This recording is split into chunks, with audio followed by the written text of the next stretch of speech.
ईशो पंच नमोकारो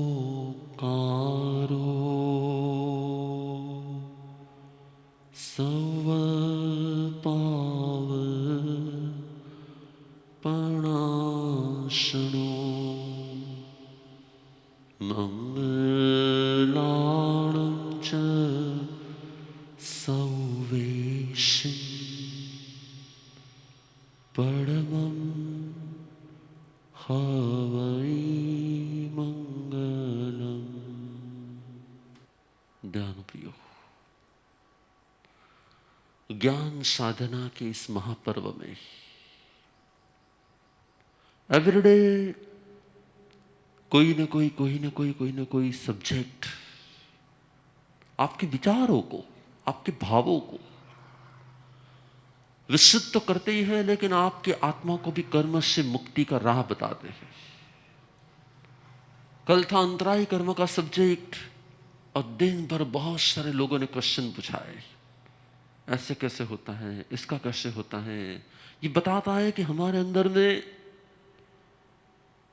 जन्म मच्छु भव विघ्ना दुख संत गवेशिनो, हमारे अंदर में जन्म मरण की इस यात्रा से और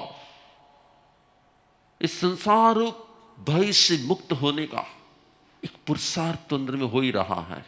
भगवान ने कहा है कि मोह संसार का कारण है और संसार स्वयं ही मोह है। मोह संसार का कारण तो है, लेकिन संसार खुद ही एक मोह है। जिसने इस मोह से मुक्ति पा ली, उसने मुक्ति नहीं, उसने मोक्ष की अनुभूति कर ली। और मोक्ष ऊपर है कि नीचे है, कहां है? भगवान ने कहा जिस दिन मोह का क्षय होता है, उसी दिन उसी पल मोक्ष की अनुभूति होती है। जिस दिन जिस पल आप मोह को क्षय करते हो, उसी समय उसी पल आपको मोक्ष की अनुभूति होती है। भगवान ने कहा कर्म ही कर्म का कारण है। भगवान ने कहा कर्म ही कर्म का कारण है, लेकिन ये सूत्र कर्म ही कर्म का कारण है, ये सूत्र सिर्फ एक कर्म से रिलेटेड है, जिसका नाम है मोहनी कर्म। ज्ञानावरणीय कर्म कभी भी ज्ञानावरणीय कर्म का कारण नहीं बनता। दर्शनावरणीय कर्म कभी भी दर्शनावरणीय का कारण नहीं बनता। वेदनीय कर्म के कारण कभी भी वेदनीय कर्म नया नहीं होता। एक मोहनीय कर्म ऐसा होता है जिसका उदय, जिसकी असर नए मोहनीय कर्म का कारण हो जाते हैं। जैसे कि कोई पर्सन ब्लाइंड है, तो ब्लाइंड होना कौन सा कर्म है उसका? कोई भी पर्सन ब्लाइंड होना, ये कौन सा कर्म है उसका? उसका ज्ञानावरणी कर्म भी है और उसका नाम कर्म भी है। समझ लो, थोड़ा डीप है आज। लेकिन यदि कोई पर्सन ब्लाइंड है तो जितने समय तक ब्लाइंड रहेगा उतने समय तक नेक्स्ट जन्म में भी ब्लाइंड रहेगा, ऐसा जरूरी नहीं है। इस जन्म में ब्लाइंड है, नेक्स्ट जन्म में वापस उसके पास चक्षु हो सकते हैं और वो आंखों से देख भी सकता है। लेकिन यदि इस जन्म में कोई व्यक्ति क्रोधी है, क्रोधी है, ब्लाइंड होना, नहीं देख पाना, वो ज्ञानावरणी कर्मों का उदय था। लेकिन ज्ञानावरणी कर्मों के फल के समय में नया ज्ञानावरणी कर्म वापस स्टार्ट नहीं होता। ये बहुत ही सीक्रेट समझने जैसा आपको। लेकिन मोहिनी कर्म एक ऐसा कर्म है जिसका जब जब भी उदय होता है, उसकी जब जब भी असर होती है, तब तक हम उसकी इफेक्ट के नीचे आ गए तो फिर नेक्स्ट जन्म में भी आएंगे ही, ऐसा फिक्स हो जाता है। इसीलिए भगवान ने कहा है सभी कर्मों में से एक कर्म बीज समान है। सभी कर्मों में एक कर्म बीज समान है, बाकी के सभी कर्म ट्री के समान है। जैसे हम देखते हैं कि अभी भी बहुत सारे वृक्ष ऐसे होते हैं जिसके पत्ते होते हैं, जिसके फूल होते हैं, लेकिन उसमें कभी भी बीज नहीं आते। लेकिन मोहिनी कर्म ऐसा कर्म है कि वह जब भी उगता है ना, तो उसमें से नए बीज बनते ही हैं और नए बीज में से वापस नया ट्री होता ही है, नए ट्री में से वापस नए बीज तैयार होते हैं, नए बीज में से वापस नया ट्री तैयार होते हैं, नए ट्री में से वापस नए बीज तैयार होते हैं। चक्र चालू ही चालू रहता है, चालू ही चालू रहता है। और इसलिए कोई कहता है कि मैंने आज एक बार क्रोध किया। भगवान ने कहा कि कभी कोई व्यक्ति एक बार क्रोध नहीं कर पाता। जो एक बार क्रोध करता है ना, वह लाखों बार क्रोध करता ही है, करता ही है, करता ही। क्योंकि आज क्रोध किया ना, तो क्रोध के समय में नए क्रोध करने के कर्मों के बंद हो गए। अब जब वो नए कर्म जब फल देंगे ना, तब क्रोध आएगा ही। तब क्रोध आएगा, तब वो नए कर्म वापस स्टार्ट कर देगा। तो उसका भी फल जब आएगा तब वो क्रोध करेगा ही, और तब वापस वो क्रोध करेगा तो वापस का नए कर्म बंद स्टार्ट हो जाएंगे।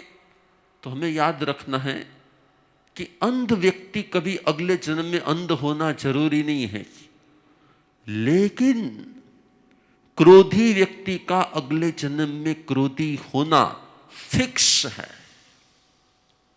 अहंकारी का अगले जन्म में अहंकारी होना फिक्स है। जेलसी वाले व्यक्ति को जेलसी अगले जन्म में वापस आएगी, ये फिक्स है। और इसीलिए कहा जाता है कि हमारा आज का नेचर ही हमारे अगले जन्मों के नेचर की मदर है। हमारा आज का नेचर ही हमारे अगले जन्मों के नेचर की मदर है। लेकिन यहां पे एक बहुत समझने जैसी बात है।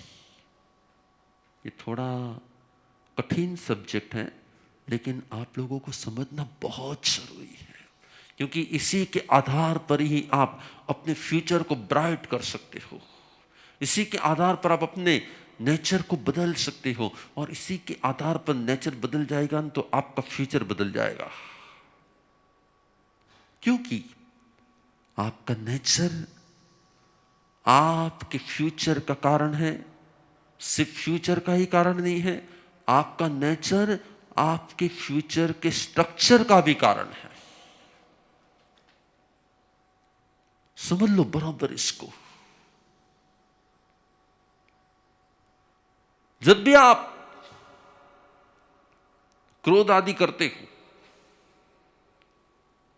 तो ये जो नेचर आपके अंदर में आता है ना, आप कभी भी ऐसा नहीं है कि सामने वाली व्यक्ति खराब है इसलिए आपको गुस्सा आता है। एक बहुत बड़ा सीक्रेट मैं आपको कहना चाहता हूं, सामने वाली व्यक्ति खराब है इसलिए आपको गुस्सा आता है, ऐसा नहीं है। आपने पास्ट में गुस्सा किया था, वो कर्म जब भी उदय में आता है और सामने ऐसा कोई निमित्त मिलता है, तब ही आपको गुस्सा आता है। आपने पास्ट में गुस्सा नहीं किया है और सामने वाला व्यक्ति आपके साथ कितना ही रॉन्ग करता है, आपको गुस्सा नहीं आएगा, आपको गुस्सा आएगा ही नहीं। और यदि आपने पास्ट में गुस्सा किया है, वो कर्म आपका फल देने के लिए तैयार हो गया है, उसका फल देना मीन्स कि उदय में आना, उसका उदय हुआ है, तो सामने कुछ भी नहीं होगा ना, तो आपको बिना वजह से दीवार पर गुस्सा आएगा, बिना वजह से किसी वस्तु पर गुस्सा आएगा, आप उसको तोड़ डालोगे, बिना वजह से किसी कागज के ऊपर गुस्सा आएगा, आप कागज को फाड़ डालोगे। आपने देखा होगा कि आपको है ना बिना वजह कभी बैठे बैठे अचानक ही क्यों गुस्सा आने लगता है, आप खुद को ही मुट्ठी मारना शुरू कर देते हो, आप खुद ही दांत को एक दूसरे के साथ जोरदार दबाना शुरू कर देते हो। दूसरा कोई देखेगा अरे इसको क्या हो रहा है, और आपको मालूम भी नहीं है कि आप ऐसा कुछ कर रहे हो, आपको मालूम भी नहीं पड़ेगा कि आप ऐसा कुछ कर रहे हो, और लेकिन आप अपने आप ही ऐसा करोगे। क्यों? क्योंकि आपने पास्ट में क्रोध किया था, इसलिए आप वर्तमान में क्रोध करोगे ही।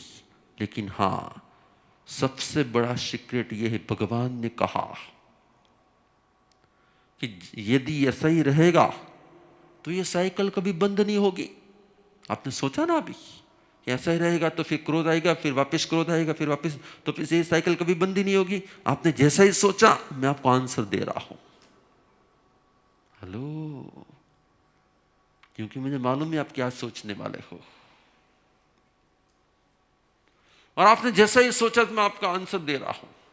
भगवान ने कहा कि जब कोई व्यक्ति ब्लाइंड होता है तो उसके हाथ में नहीं होता कि उस जन्म में उसको अपने ब्लाइंडनेस से बाहर आने का अपने ही भाव से कुछ चेंज आ पाए। हाँ चलो मैं अंध हो गया हूं, अब मैं एकदम किसी को हैरान नहीं करूंगा, अब मेरी आंख वापिस आ जाए, नहीं आ सकती।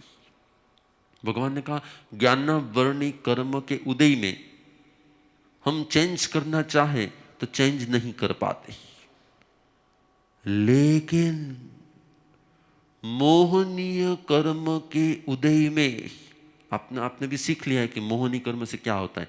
क्रोध होता है, मान होता है, माया होती है, लोभ होती है, राग होता है, द्वेष होता है, विकार होती है, वासना होती है। आपने ये सब कुछ थ्योरी समझ ली है, अब उसको प्रैक्टिकल की बात कर रहा हूं मैं आपको, कि जब आपको गुस्सा आ रहा है ना, तब आपने मानो कि अपने आप से ही अलर्टनेस आ गई, जागरूकता आ गई, जिसको आगम में कहते अप्रमत्ता। अप्रमत्ता मीन्स जागरूकता, अलर्टनेस, सावधानी। व्यक्ति एकदम ही अपने आप में ही जागरूक हो जाता है, नहीं मेरे लिए क्रोध खराब है, मुझे नहीं क्रोध करना चाहिए, ये मेरी आत्मा के लिए अयोग्य है, जैसे सोचा और अपने सेल्फ पर कंट्रोल कर लिया। ब्लाइंड व्यक्ति अपनी सेल्फ पर कंट्रोल करे तो वो ब्लाइंड में से देखने नहीं लगता कभी, लेकिन क्रोध में आने वाला व्यक्ति यदि अपनी सेल्फ पर कंट्रोल करे तो वो अपने क्रोध को कंट्रोल कर सकता है। भगवान ने कहा कितना ही निकाचित क्रोध हो, कितना ही खराब में खराब क्रोध हो, लेकिन यदि आप अपने आप को कंट्रोल कर लेते हो तो एक ही कर्म ऐसा है जिसका कंट्रोल हो सकता है। आपको असाता वेदनी हो रही, आप कंट्रोल नहीं कर पाते। आपके दर्शनावनी कर्मों को उदय है, आप कंट्रोल नहीं कर पाते।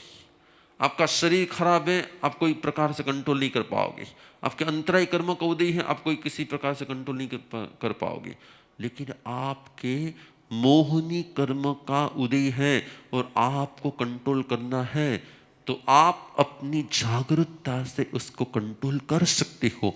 और बरोबर सुन लो, मोहनी कर्म के उदय में जागरूक रहना, इसे परमात्मा ने धर्म कहा है।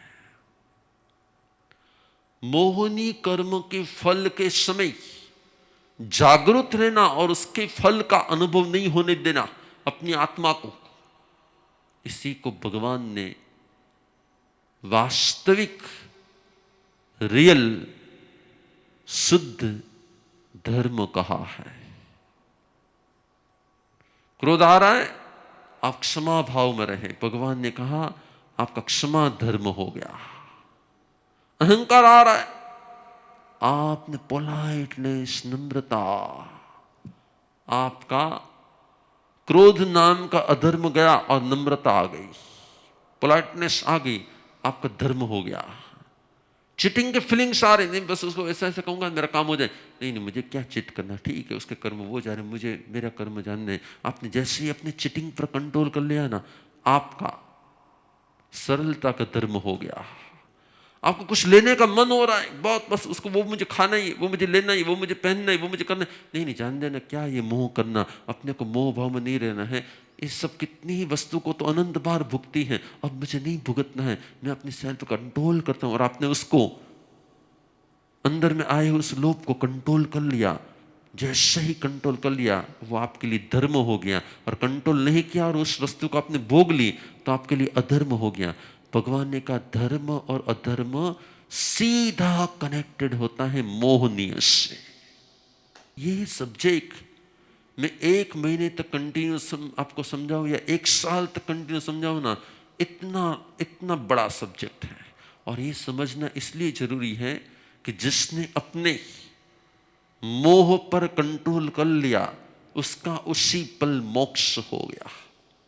जिसका अपने मोह पर कंट्रोल हो गया, और आपको मोह की 28 प्रकृति बता दी गई है, 16 कसाई, 9 कसाई और 3 दर्शन, आपकी प्रकृति सब बता दी गई है।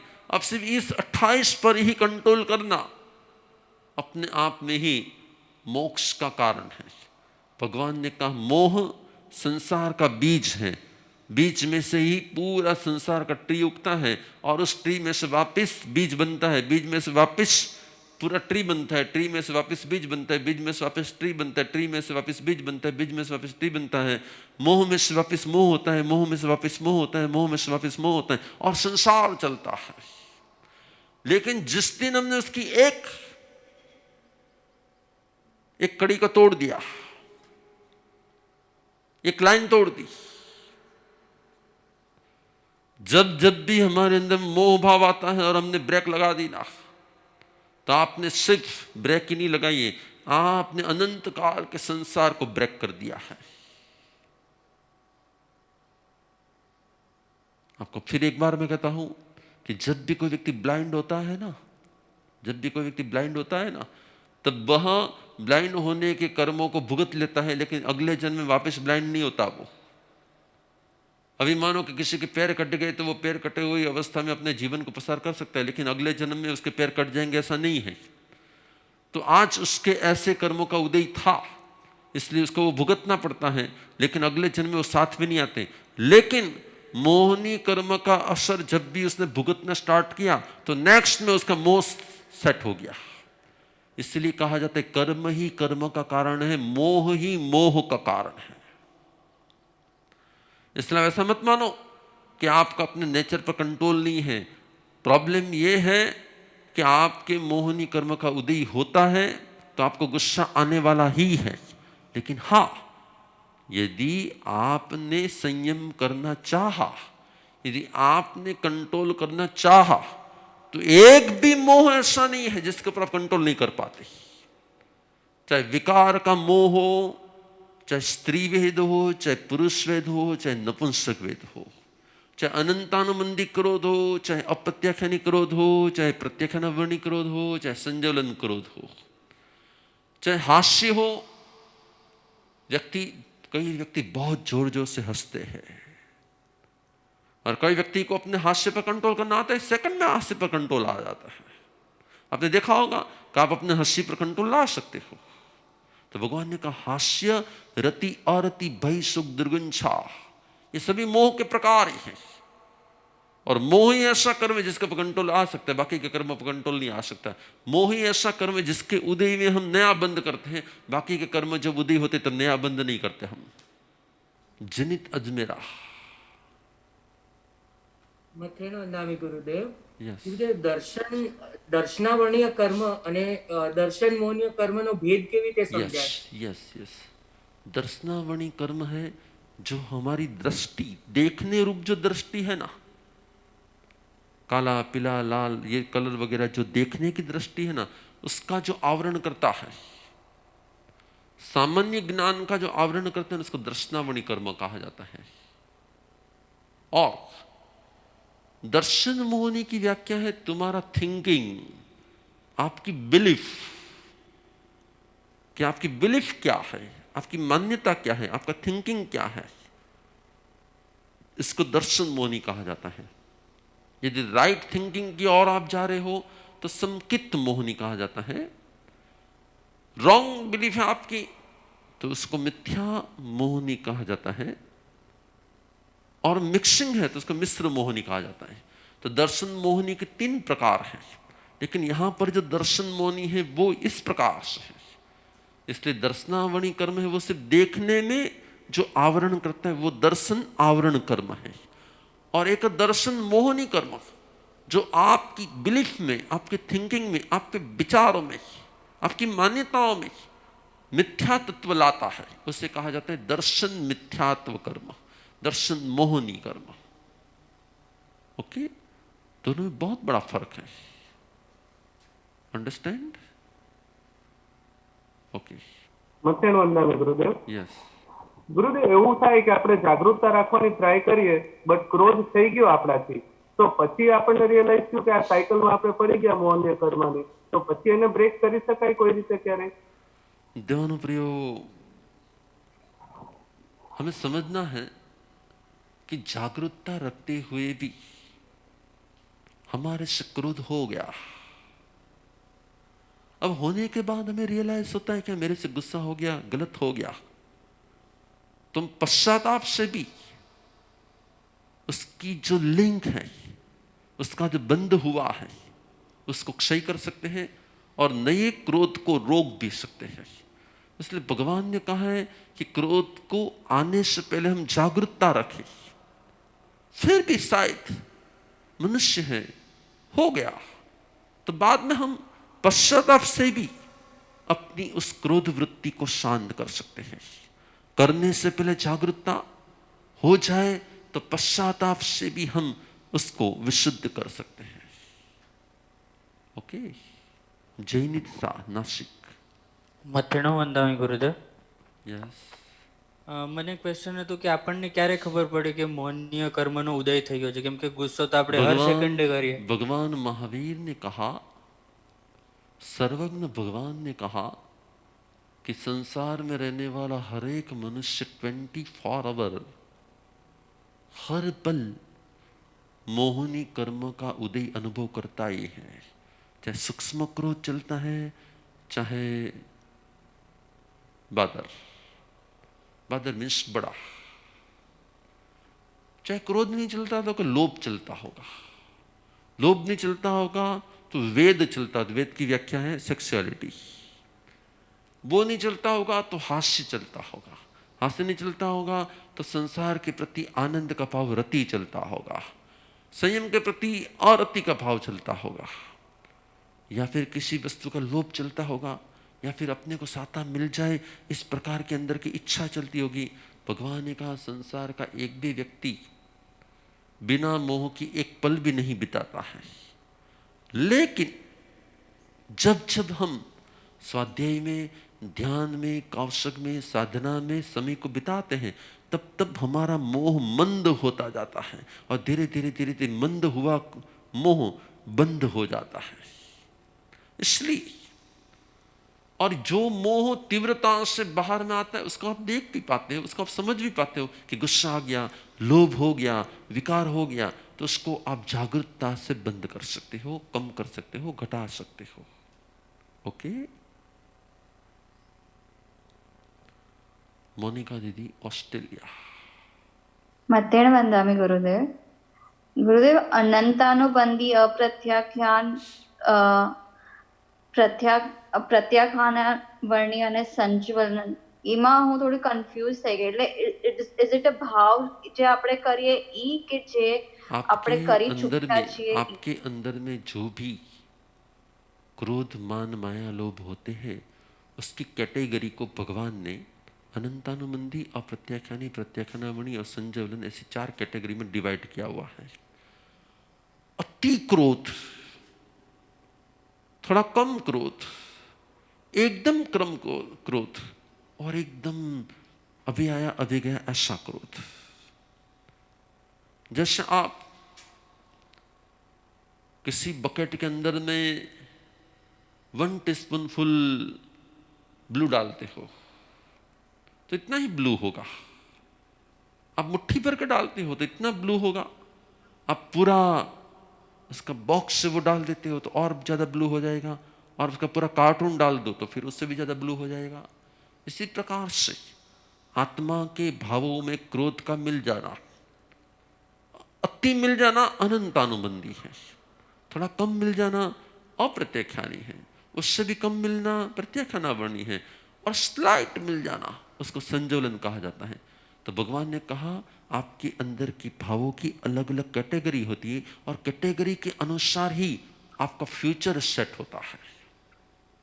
उस कैटेगरी के अनुसार आपका फ्यूचर सेट होता है। जैसे कोई व्यक्ति किसी को मारता है, एक चांटा मारता है, कोई व्यक्ति किसी को चांटा भी मारता है, लकड़ी से भी मारता है, कोई व्यक्ति किसी को चांटा भी मारता है, लकड़ी भी मारता है, और साथ साथ में उसको चाकू मार देता है। एक व्यक्ति उसको लकड़ी भी मारता है, चांटा भी मारता है, चाकू भी मारता है, और उसके पेट में या हार्ट में वार करके उसको मार भी डालता है। तो चारों में मारना ही है, लेकिन मारने की अलग अलग कैटेगरी है। तो अलग अलग कैटेगरी के अनुसार उसका फ्यूचर सेट हो जाने वाला है। यदि किसी ने किसी को मारा है तो उस प्रकार की उसको सजा मिलती है, लेकिन मार डाला है तो उस प्रकार की सजा मिलती है। भगवान ने कहा कि आपके क्रोध के अनुसार आपका फ्यूचर सेट होता है, आपके कषायों के अनुसार आपका फ्यूचर सेट होता है, आपके मोह के अनुसार आपका फ्यूचर सेट होता है। और इसलिए हमें अपने इमोशंस को बहुत ही लो कैटेगरी में ले जाना चाहिए। जिसके इमोशंस लो कैटेगरी में होते हैं, एकदम लो कैटेगरी में होते हैं, उसका फ्यूचर ब्राइट होता है, और जिसके इमोशन बहुत हाई कैटेगरी में होते हैं उसका फ्यूचर बहुत ही खराब होता है। अंडरस्टैंड? निमित्त वोरा अंधेरी। મથેણ વંદામી ગુરુદેવ. ગુરુદેવ, કશાયના જે 16 પ્રકાર હોય છે એની સ્થિતિની જે અવધિ હોય છે, તો એના આમાં પ્રતિક્રમણનું મહત્વ અને પ્રતિક્રમણ કઈ રીતે કરી શકાય છે? એ રીતે આપણે પરીક્ષણમાં પ્રતિક્રમણ કરીએ છીએ, એ રીતે જ કરી શકાય हाँ, કે એનો કોઈ બીજા ટાઈપ પણ હોય? प्रतिक्रमण दो प्रकार के होते हैं। एक सुबह और शाम जो होता है, और एक तत्क्षण होता है। अभिपाप अभिप्रतिक्रमण, अभिपाप और सुबह शाम प्रतिक्रमण। सुबह शाम नहीं अनुकूलता है, पक्षी प्रतिक्रमण 15 दिन में प्रतिक्रमण। पक्षी प्रतिक्रमण नहीं अनुकूलता है, चौमासी प्रतिक्रमण। चौमासी प्रतिक्रमण नहीं अनुकूलता है, संवत्सरी प्रतिक्रमण। तो इसके आधार पर हमारे लगे हुए पाप का विशुद्धिकरण होता है। तत्क्षण हमने विशुद्धि कर ली, सबसे श्रेष्ठ। जैसे कि 22 तीर्थंकर के साधु और 22 तीर्थंकर के श्रावक, वह तत्क्षण प्रतिक्रमण वाले थे। अभी पाप अभी प्रतिक्रमण, वो सुबह समय प्रतिक्रमण नहीं करते थे, वो अभी पाप अभी प्रतिक्रमण करते थे। लेकिन पहले तीर्थंकर के और 24 तीर्थंकर के समय में लोगों की स्मृति और लोगों की जागरूकता इतनी नहीं होती, इसलिए भगवान ने 2 टाइम कंपलसरी बता दिया कि सुबह शाम करना ही है, और श्रावकों के लिए बता दिया कि सुबह शाम करना आवश्यक है। नहीं हो सकता है तो 15 दिन में करो, नहीं हो सकता है तो चौमासे के दिन करो, नहीं हो सकता है संवत्सरी के दिन करो। अंडरस्टैंड? મથેણ વંદામી. हिता अजमेरा पुनः। મથેણ વંદામી ગુરુદેવ, તમારા ચરણોમાં ભાવપૂર્વક વંદન. ગુરુદેવ, જે નો કશાય છે તો એમાં આઈ થિંક આપણે ઘણો કંટ્રોલ કરી શકીએ, બટ જે હાસ્ય અને શોક છે કે આપણે એવરી મોમેન્ટ કંઈક ને કંઈક રીતે આપણે એ ઇમોશન્સ આપણે ઈધર બાય લાફિંગ કે સેડ થઈને આપણે એક્સપ્રેસ કરતા હોય છે. તો આપણે એને કેવી રીતે ન્યુટ્રલ કરીએ કે ઇટ્સ ડિફિકલ્ટ, આપણે ડેડ બોડીની જેમ તો બિહેવ ન કરીએ બધાની સાથે, તો આપણે કંઈક તો રિએક્શન આપવું પડે ઓલવેઝ. ઈધર તમે થોડા હેપી હો, તમે લાફ કરો, કે તમે કંઈક થાય તો સેડ થાઓ. તો આવા કન્ડિશન્સમાં control is very very difficult. તો તમે એમાં અમને થોડું ગાઈડ કરો.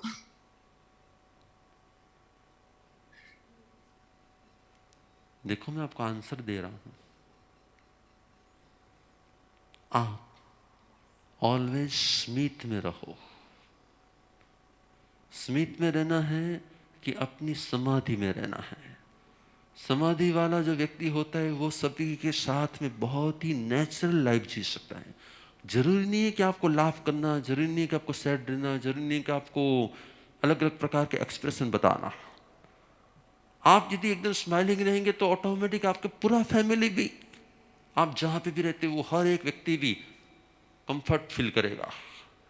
लेकिन आप जब भी बहुत ज़्यादा हंसते हो तो शायद वो सामने वाला हंसेगा, लेकिन आपकी हंसने की पल जैसी पूरी हो जाएगी ना, फिर वापस आप हो सकते हैं कि आप सैड भी हो सकते हो। क्योंकि जो हंसता है ना वही रोता है, जो हंसता नहीं वो कभी रोता नहीं है। जो ज़्यादा ही खुश होता है ना वही ज़्यादा सैड होता है, जो ज़्यादा खुश नहीं होता वो ज़्यादा सैड नहीं होता। इसलिए भगवान ने वितरागता अपनाने का कहा है। वितरागता की व्याख्या है समाधि में रहना। वितराग की व्याख्या ये नहीं कि यूं जड़ हो जाना। भगवान ने वितरागता जड़ता नहीं कही, भगवान ने वितरागता को कहा है प्रसन्न रहना। प्रसन्न रहने की व्याख्या क्या है कि सभी स्थितियों का स्वीकार कर लेना। जब हम स्वीकार कर लेते हैं तब हम प्रसन्न होते हैं, लेकिन स्वीकार नहीं करते हैं तब भी हम कहीं ना कहीं अपसेट होंगे, तब भी हम कहीं ना कहीं डिप्रेस होंगे, कहीं ना चिंता में आ जाएंगे। और या फिर कुछ क्षणिक सुख मिल गया तो आप बहुत ही लाफ करने लगा, कभी हंसने लगेंगे। या फिर बहुत लोगों का तो होता है कि किसी के दुख को देखकर लोग हंसते हैं। कोई गिर जाता है तो लोग हंसते हैं, कोई फिसल जाता है तो लोग हंसते हैं, किसी से कुछ गलत हो जाता है लोग हंसते हैं। लेकिन वो तो उसकी अज्ञानता है, वो तो उसकी वो स्थिति है। इसलिए हमें हमारे खुद के नेचर को कंट्रोल करना ही जिनत्व की उपासना है। जिन वो होता है जो वितराग होता है, और वितराग का उपासक वो होता है जो अपने आप को जिन के मार्ग पर स्टेप बाय स्टेप आगे बढ़ाए। और जिनत्व के मार्ग पर आगे बढ़ना, इसका मीनिंग है कि हमें स्माइलिंग रहना। ओके, थैंक यू गुरुदेव, तमेव सच्चु। प्रतीक संघवी। मध्यम वंदनामि गुरुदेव। मेरा प्रश्न था, कोई हमसे नाराज है जी, तो हमने मिच्छामि दुक्कडम कर दिया, तो अगर वो फिर भी नाराज रहे अपने भाव में, तो उसमें दोष किसको लगता है? किसी के भी हास्य का, शोक का और नाराजगी का कर्म हमें कभी नहीं लगता। सबका अपना नेचर, अपना फ्यूचर होता है। हमें हमारी ओर से क्षमापना इसलिए करनी चाहिए कि हमारे अंदर में हमने उनके साथ में कोई दुर्व्यवहार किया था, उसकी हमारे अंदर में जो पश्चाताप की भावना है ना, इसलिए हमें उनके साथ में क्षमापना करनी चाहिए, नहीं कि उसको राजी करने के लिए। किसी को राजी करना, किसी को हैप्पी करना, किसी को नाराज नहीं रहने देना, ये हमारे हाथ में है ही नहीं। आप जितनी ही क्षमापना करोगे फिर भी यदि उसके नाराजगी के कर्म हैं तो वो उसमें चेंज आने वाला नहीं है। और यदि उसके नाराजगी के कर्म नहीं अभी उदय में है तो आप उसको चाहे कितना ही हैरान कर लो, वो अपनी मस्ती में रहेंगे, आपको कुछ असर भी नहीं करेंगे, आपसे उसकी कोई असर भी नहीं होगी। इसलिए खुद के पश्चाताप के लिए क्षमापना करनी चाहिए, नहीं कि सामने वाले को राजी करने के लिए। उसकी नाराजगी को दूर करना आपके हाथ में है ही नहीं। किसी के चैनल की रिमोट आपके हाथ में नहीं होती है, किसी के चेहरे की चैनल की रिमोट आपके हाथ में नहीं होती। हाँ, आपने दबाया, उसके चेहरे की चैनल बदल गई, उसके ही खुद के कर्म होते हैं। इसलिए भगवान महावीर का सिद्धांत है कि खुद से ही सावधान रहो कि मेरे से किसी को दुख न लग जाए, मेरे से किसी को पीड़ा न हो, मेरे से किसी को तकलीफ न हो। मेरी सावधानी मेरा धर्म है। किसी को कुछ हुआ कि नहीं हुआ वो तो उसके कर्म है। ओके, तो आप किसी को राजी नहीं कर पाते और आप किसी को कभी नाराज नहीं कर पाते, ये मानना आपका खुद का मिथ्या भाव है। रिंकल कारिया।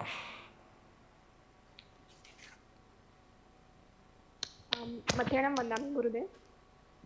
जी, મારું ક્વેશ્ચન એ હતું કે બાય ચાન્સ કોઈને શ્રદ્ધા હોય ધર્મ ઉપર એન્ડ હવે ધીરે ધીરે એ ઓછી થતી જાય તો એના માટે શું કરવું જોઈએ? આપણા તરફથી ભગવાને કીધું છે કે પ્રેરણા આપવી જોઈએ। भगवान ने इसके लिए 8 प्रकार के भावों को कहा है। निसंज्ञ निकंक्य निवितिकिच्छा अमूढ़ दिठीय उबुह थिरी करणे वत्सल पभावणे अठ। किसी भी व्यक्ति को धर्म में स्थिर करने के लिए भगवान ने कहा उसको निसंक बनाओ, उसके अंदर की शंका, सभी शंका को आपके ज्ञान से दूर कर दो। निकंकीय, उसके अंदर में किसी प्रकार की इच्छा न रहे, इस प्रकार से उसको निकंक्षित बनाओ। वितिकिच्छा, उसको यदि किसी भी करने के फल में संदेह हो तो संदेह को दूर करने का आपके ज्ञान से प्रयत्न करो। अमूढ़ दिठिया, और यदि उसके अंदर में किसी प्रकार की जड़ता आ गई है किसी सब्जेक्ट को लेकर, तो आप उसको समझ के साथ उसके अंदर की उस मूढ़ता को दूर कर दो। ओ बोह, और उसने जो भी थोड़ा बहुत धर्म ज्ञान किया है ना, उसकी प्रशंसा करो, उसकी उपब्रूहणा करो, उसके गुणानुराग करो, उसके गुणानुवाद करो। स्थिर करने, उसको धर्म में स्थिर करने के अलग अलग अलग उपाय कर दो। वत्सल, उसको वात्सल्य और प्रेम से समझाने का प्रयत्न करो, और उसको किसी न किसी प्रकार से धर्म के प्रभाव का अनुभव कराओ। इस प्रकार से हम किसी की धर्म श्रद्धा कम हुई हो उसको बढ़ा सकते, ऐसा भगवान महावीर ने उत्तराधीन सूत्र के 28वें अध्याय में कहा है। तमेव सत्यम। हिमा उदाणी, यस। બરખેડ વંદાવી ગુરુદેવ, મારો એક ક્વેશ્ચન છે કે આજે મને ખબર પડી કે મોહનીય કર્મની આટલી બધી બેડ અસર આવે છે, તો જ્યારે આપણે નાના હોય બાલ્ય અવસ્થામાં આપણે કેટલું બધું બીજા લોકો ઉપર હાસ્ય કર્યું હોય, કોઈ ફ્રેન્ડને પછાડવામાં પણ આપણે હાસ્ય કર્યું, તો આનું શું થશે? જમ સંભ્રામી જમ ચ ન સંભ્રામી, જમ પડિક્મામી જમ ચ ન પડિક્મામી, તસ્સ સવસ્સ અય્યારસ। મને યાદ હોય કે ન હોય, મારા સ્મરણમાં હોય કે ન હોય, મેં જાણતા કર્યું કે અજાણતા કર્યું હોય, મારા તમામ પાપો તસ્સ મિચ્છામિ દુક્કડમ। તો આમનાથી બધું ક્ષમ્ય થઈ શકશે ગુરુદેવ? કેમ ન થાય? તમેવ સત્યમ, કેમ ન થાય? તમેવ સત્યમ। કેમ ન થાય? ગુરુદેવ, કેટલું બધું યાદ આવે છે બાલ્યાવસ્થામાં મેં કેટલા બધા પર આપણે હાસ્ય કર્યું હશે, કેટલા લોકોને આપણે કોઈ પછાડીને પણ આપણે હાસ્ય કર્યું। આ બાલ્યાવસ્થામાં તો બધું બહુ કર્યું। भगवान महावीर ने कहा है ज्ञानस्य फलम विरति। जैसे जैसे व्यक्ति का ज्ञान बढ़ता है वैसे ही वैसे वो पाप से विरक्त होता जाता है। जैसे जैसे आपका सत ज्ञान बढ़ता जा रहा है, आपको रियलाइज होता जा रहा है अपने पापों के बारे में, अपने दोषों के बारे में, अपनी भूलों के बारे में, और रियलाइज होने पर यदि आप उसका पश्चाताप कर लेते हैं, प्रतिक्रमण कर लेते हैं, तस्य मिच्छामि दुक्कडम कर लेते, तब हम विशुद्ध हो जाते हैं। भगवान ने कहा नाणे न जाने ही भावे, ज्ञान से सभी स्थितियों को जानो, धन से निर्णय सत्य, और फिर उसके बाद श्रद्धा करो कि हाँ भगवान ने कहा ऐसा है ही। चरित्र न निगन्नयम्, अभी दूसरी बार मुझे ऐसा नहीं करना है, इस प्रकार का संकल्प करो। तवेण परिशुद्धि, और तप के द्वारा भूतकाल के किए हुए सभी पापों का विसर्जन कर लो। यही भगवान ने मोक्ष मार्ग कहा है। ओके। रेणु दीदी कोठारी का प्रश्न है, आज की यंग जनरेशन में सहनशीलता बहुत कम हो गई है, उसे बढ़ाने के लिए क्या करना चाहिए? और अगर सहनशीलता कम है तो क्या ये भी एक कर्म का प्रकार है? सबसे पहले समझना है कि सहनशीलता भी हमारे अंदर की क्षमा भावना नहीं है, इसलिए सहनशीलता नहीं आती है। तो सबसे पहले हमें हमारे मोहनी कर्मों को कम करने का पुरुषार्थ करना पड़ेगा। भगवान ने कहा मोहम मोहम मोह गुणे चेन्तम। आप एक साथ मोहनी कर्मों को नहीं जीत पाते, slowly slowly slowly slowly slowly आप मोहनी कर्मों को जीत पाते हैं। इसलिए थोड़े थोड़े डे बाय डे थोड़ा थोड़ा ट्राई करके आप मोहनी कर्मों को जीत सकते हो। ओके, तो आ रहे हैं आपके सामने आज के क्वेश्चन आंसर और आज की बात का इंग्लिश ट्रांसलेशन लेकर। परम गुरुदेवना चरणों भावपूर्वक वंदन। Today on Mohniya Karma, various questions was asked. The very first question was that what is the difference between Darshana Varniya Karma and Darshan Mohniya Karma? To which Gurudev said that Darshnavarnya karma is a very normal karma which obstructs us from seeing something. It obstructs us because of which we are not able to view something. Whereas the Darshnavarnya karma is that karma which obstructs our belief. It doesn't allow us to understand the truth. The second question was that if we have already bind the karma, then how do we shed the Mohanya karma? To which Gurudev said that the moment you realize something, the moment you realize that you have done something wrong, at that point of time you are able to shed the karma. Before any event, two things happen. It's either pre or either post. In the pre thing, we through jagruti or through alertness, we can gain control over our Mohanya karma. But if we have missed that chance, then we have a second option of post, which is to feel sorry about what wrong we have done.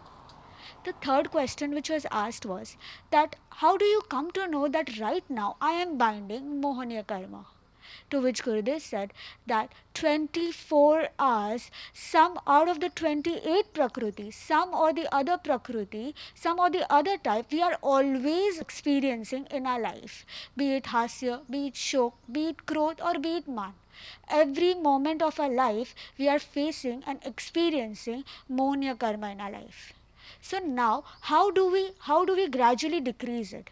To which Gurudev said that through Swadhyay, through Dhyan, through Kausag, we can shed those karmas, or actually we can gradually decrease the intensity of it. And one day the possibility will come, one day surely a moment will come in our life when all these Mohanya karma will be shed. To avoid confusion, to Anantanubandhi, Apratyakhyan, Pratyakhana Varni and Sanjwalan, Gurudev gave us an example. He said that if you take a bucket full of water and add 1 teaspoon of blue ink in it, then that is called as Sanjwalan. If you add a palm full of ink in it, then it's called as Pratyakhana Varnya. If you put a bottle full of ink in it, it will be called as Apratyakhana Varnya. And if you add a complete bucket of ink in the water, then that would be called as Anantanubandhi. It's the intensity. There are 4 categories to all this krodh, man, maya and lobh. And according to this category, we destine our future. The fifth question was asked by Nimit that if we've done anything wrong, then how can we do pratikaman to it? To which Gurudev gave 2 solutions. First is to do pratikaman in the morning and in the evening, which is compulsion for sadhu sadhvijis. But it is not compulsory for the Shravaks. To which Gurudev said that either you can do it in 15 days or in 4 months or in a year. You can feel sorry about it and do pratikaman for it. Or the second option was tatikshan, which means every moment you can be alert for yourself. The moment you do anything wrong, feel sorry about it.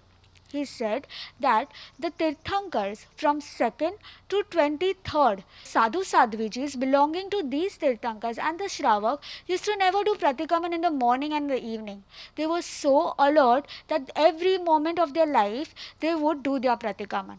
But because we are in the 5th ara and because we have lack of alertness, Bhagwan Mahavir and the Rishabdev Bhagwan have suggested their sadhu sadhvijis and shravak shravikas to perform pratikaman in the morning and in the evening.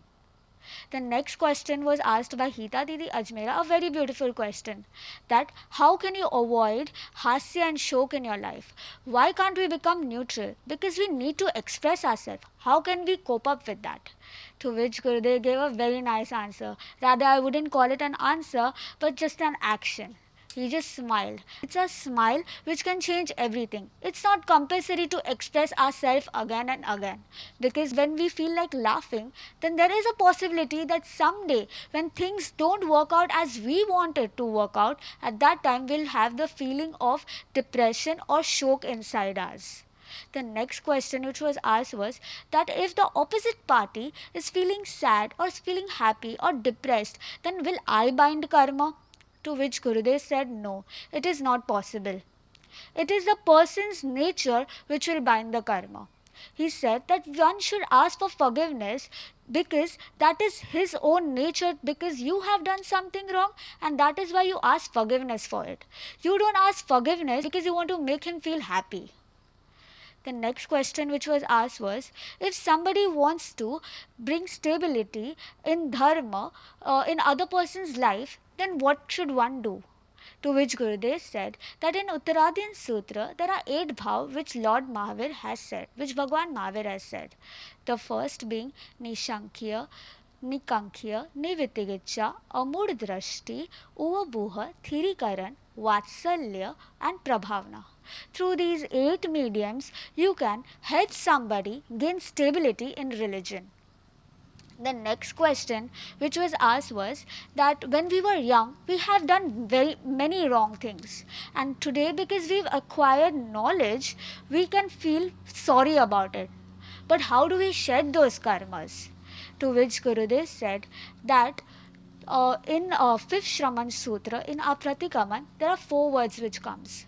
Jam sambarami, jam chana sambarami, jam padikamami, jam chana padikamami, which means the sins which I have done knowingly or which I have done unknowingly, the sins which I remember and the sins which I don't remember, I ask forgiveness for all of these. Still, that lady had a question.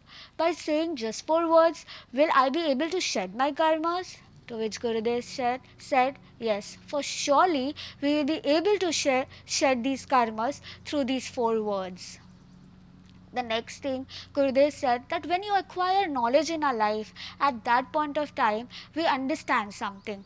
Then through darshan, we can have trust in what we've understood. Charitra means to have a sankalp. We gain control that this thing I will never do it again. And through tap, we can shed all these karmas. So, through Gnan, Darshan and Charitra and Tap, we can shed all the karmas that we've bind in the past. And by alertness, we can never bind any karmas. So, these were the questions which were taken in this session.